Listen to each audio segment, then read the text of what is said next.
Hello friends, welcome to Sojourn Institute. पिछले class में हमने परम्यूटेशंस को शुरू किया था और हमने बात की थी कि परम्यूटेशंस की शुरुआत प्रिंसिपल ऑफ एडिशन और प्रिंसिपल ऑफ मल्टीप्लिकेशन से होती है। आज हम लोग उसी चीज़ को आगे बढ़ाएंगे जहाँ पे हमने पिछले क्लास में बात करी थी कि ए और बी और सी तीन ऐसे मान लो प्लेसेस है, तीन ऐसे सिटी हैं जहाँ से ए से बी जाने के 3 नंबर ऑफ वेज हैं, बी से सी जाने के 2 नंबर ऑफ वेज हैं।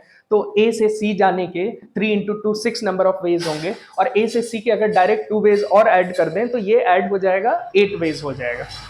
ये हम लोग पिछले क्लास में बात किए थे और इसी को हमने कहा कि ये प्रिंसिपल ऑफ मल्टीप्लिकेशन और प्रिंसिपल ऑफ एडिशन है। मल्टीप्लिकेशन कब होता है और एडिशन कब होता है, यही हमने देखा था। आज हम लोग इसी को एक स्टेप और आगे लेके चलते हैं। अगर मैं कहता हूं कि हमारे पास 1 2 3 3 डिजिट है और इन 3 डिजिट से हम कितने नंबर बना सकते हैं, इन 3 डिजिट से कितने नंबर बनाया जा सकता है, इसी को शफल करके आपने इसको रिपीट नहीं करना है। तो क्या बोलोगे आप? तो पॉसिबिलिटी पहले चेक कर लेते हैं कि 1 2 3 123 एक केस होगा, तो 132 एक केस होगा, फिर इसी तरह 2 3 1 एक केस होगा, तो 2 1 3 एक केस होगा, 3 1 2 एक केस होगा और 3 2 1 एक केस होगा। तो ये 6 पॉसिबिलिटीज हैं, 6 नंबर ऑफ वेज हैं।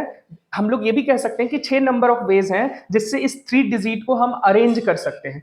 3 डिफरेंट डिजिट को अरेंज करने के 6 डिफरेंट तरीके होंगे और इसी 6 नंबर ऑफ 6 वेज जो हम कह रहे हैं, यही हुआ number of permutation of this 3 numbers.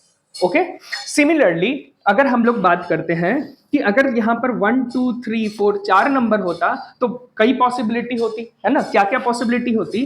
पहले 1 आता और 1 के साथ 2 3 4 3 का कितना पॉसिबल अरेंजमेंट होगा?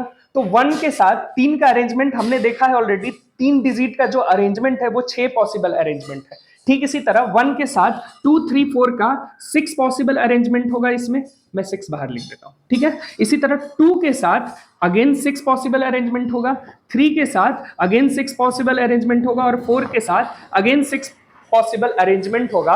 और इसको हम लोग कहेंगे 6 इंटू 6 प्लस 6 प्लस 6 प्लस 6 यानी 6 इंटू 4 24 नंबर ऑफ वेज हो जाएंगे, है ना। फिर मैं कहूं कि 1 2 3 4 5 है, 3 4 5 है, तो 5 नंबर के कितने अरेंजमेंट होंगे? आप इसको कैसे बताओगे? तो ठीक इसी तरह पहला नंबर 1 और इस बार 4 नंबर के अरेंजमेंट बनेंगे। तो 4 नंबर के अरेंजमेंट कितना होता है? हमने देखा है 6 इंटू 4 24, तो 24 पॉसिबल वेज होंगे। जब आपने 1 ले लिया पहला, तो बचा 2 3 4 5, 4 डिफरेंट डिजिट का अरेंजमेंट यही होगा जो 1 2 3 4, ये भी तो 4 डिफरेंट डिजिट का अरेंजमेंट है ना। तो यहां से 24 हो जाएगा और फिर जब 2 लेंगे तो फिर 24 पॉसिबिलिटी, 3 लेंगे तो 24, 4 लेंगे तो 24 पॉसिबिलिटी और 5 को आगे रखेंगे तो 24 पॉसिबिलिटी। यानी कि ये सारे ये 24 डिफरेंट नंबर्स हैं, ये 24 अलग नंबर होंगे, ये सारे अलग अलग नंबर होंगे। क्यों? क्योंकि ये 1 से शुरू हो रहा है, ये 2 से शुरू हो रहा है, ये 3 से, ये 4 से, ये 5 से, और उसमें डिफरेंट अरेंजमेंट काउंट करेंगे तो हर एक अरेंजमेंट एक अलग नंबर होगा। और इस तरीके से ये हो जाएगा 24 इंटू 5, है ना। अब हम लोग यहाँ पे एक पैटर्न देख पा रहे हैं। पैटर्न क्या देख पा रहे हैं? अगर 2 नंबर का अरेंजमेंट होता 1 और 2, तो हम लोग कहते 1 2 और 2 1, तो हम लोग कह सकते हैं, और एक नंबर का अरेंजमेंट सिर्फ एक ही हो जाता, है ना। तो एक नंबर के अरेंजमेंट हुआ 1, 2 नंबर का अरेंजमेंट कितना होगा? 2, 2 इंटू 1 बोल सकते हैं, है ना, 2 इंटू 1। 3 नंबर का अरेंजमेंट 6 यानी कि 3 इंटू 2 इंटू 1 बोल सकते हैं, है ना। 4 नंबर का अरेंजमेंट यानी कि 6 इंटू 4, यानी ये ऑलरेडी 6 था, इसमें 4 नंबर का 4 मल्टीप्लाई किया तो 4 मैं ऊपर लिख दे रहा हूँ, 4 इंटू 3 इंटू 2 इंटू 1। और 5 नंबर का अरेंजमेंट में आपने 5 मल्टीप्लाई कर देना है, ये ऑलरेडी 24 है, इसमें 5 मल्टीप्लाई कर देना है, तो 5 इंटू 4 इंटू 3 इंटू 2 इंटू 1। अब ये इंटरेस्टिंग पैटर्न हमें नजर आता है ना। ये परमुटेशन का हमारा पहला लॉ बनेगा। अब लॉ क्या है? लॉ की बात करते हैं।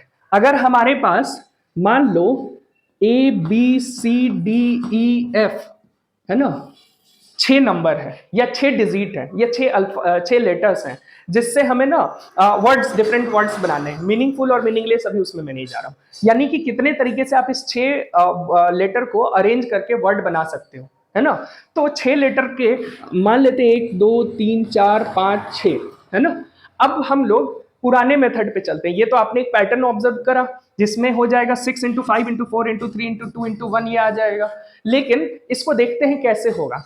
अगर मैं कहूं कि पहला स्पेस है, पहला स्पेस को फिल करने के कितने तरीके हैं, पहला स्पेस कितने तरीके से फिल करोगे आप, तो पहले स्पेस में ए भी आ सकता है, B C D E F, 6 में से कोई भी आ सकता है। तो इसको फिल करने के हमारे पास 6 तरीके होंगे। लेकिन अगर मैं कहूं कि ये जो दूसरा स्पेस है इसको फिल करने के कितने तरीके होंगे, तो आप बोलोगे एक तो इसमें आ चुका है, इन 6 में से कोई एक तो इसमें ऑलरेडी आ चुका है।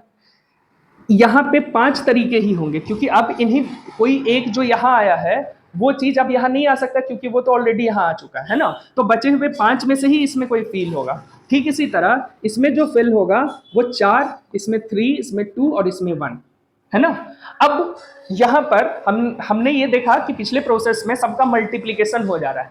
6 अगर डिफरेंट ऑब्जेक्ट का अरेंजमेंट निकाल रहे हैं तो ये सबका मल्टीप्लीकेशन हो जा रहा है। तो इस केस में कैसे होगा, इस केस में अब एक चीज इमेजिन करो, ए बी सी, ये जो हमने 3 सिटीज की बात की है ना, 3 वेज 2 वेज, ऐसे मल्टीपल सिटीज को इमेजिन करो कि यहां पर एक सिटी है और यहां पर एक सिटी है, हर के नंबर के बीच में एक सिटी है ना।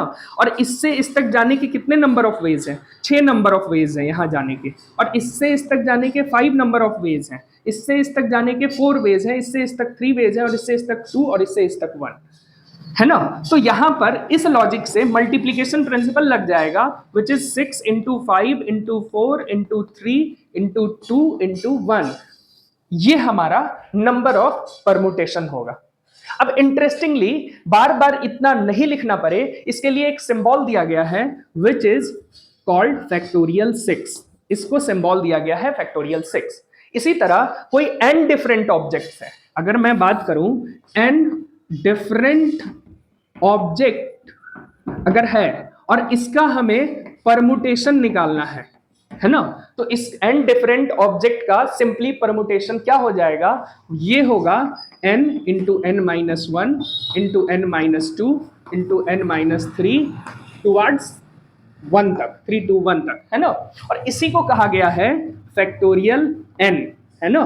तो हम लोग फैक्टोरियल n को क्या बोल सकते हैं, इसको बोल सकते हैं number of permutation of n different object, है ना। ये हो जाएगा is equal two factorial n, है ना। ये हम लोग बोल सकते हैं। नंबर ऑफ परमुटेशन का मतलब नंबर ऑफ अरेंजमेंट, ये परमुटेशन का सबसे पहला लॉ है। आज की बात यहीं तक करते हैं, अगली बार हम लोग इसको और आगे बढ़ाएंगे और इस पे क्वेश्चंस करेंगे। Thank you.